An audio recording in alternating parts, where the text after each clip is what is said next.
যুক্তরাষ্ট্রে খাদ্য সহায়তা কর্মসূচি স্ন্যাপের নতুন নিয়ম কার্যকর হওয়ায় সুবিধা হারানোর ঝুঁকিতে পড়েছেন হাজারো নিউইয়র্কবাসী।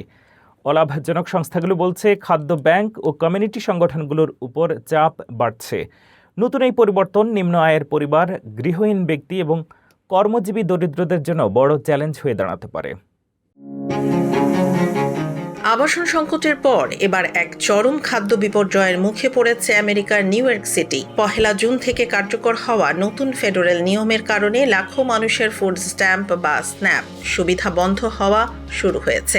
খোদ নিউ ইয়র্ক স্টেটেই প্রায় 1,23,000 মানুষ এখন সরকারি রেশন বা খাদ্য সহায়তা হারানোর চরম ঝুঁকিতে রয়েছেন। নতুন নিয়ম অনুযায়ী খাদ্য সহায়তা সচল রাখতে এখন থেকে কাজের প্রমাণপত্র দেখানো বাধ্যতামূলক করা হয়েছে। কিন্তু অধিকার কর্মীদের প্রশ্ন, যাদের থাকার নির্দিষ্ট কোনো ঠিকানা নেই কিংবা ইন্টারনেট সুবিধা নেই, তারা কিভাবে এই প্রমাণ সাবমিট করবে?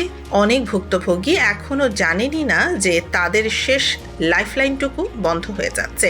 একাধিক চাকরি করেও যারা তীব্র মুদ্রাস্ফীতির কারণে সংসার চালাতে পারছিলেন না, এই কোপ সরাসরি তাদের ওপর এসে পড়েছে।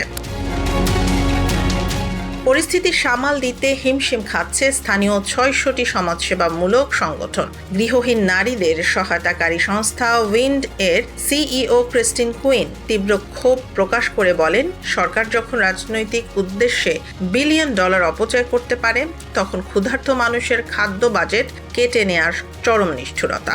এনজিওগুলো নিজস্ব তহবিল বা অনুদান দিয়ে সাময়িকভাবে খাবার জোগালেও সিটির সাহায্য ছাড়া এই বিপুল চাহিদা চিরকাল মেটানো অসম্ভব।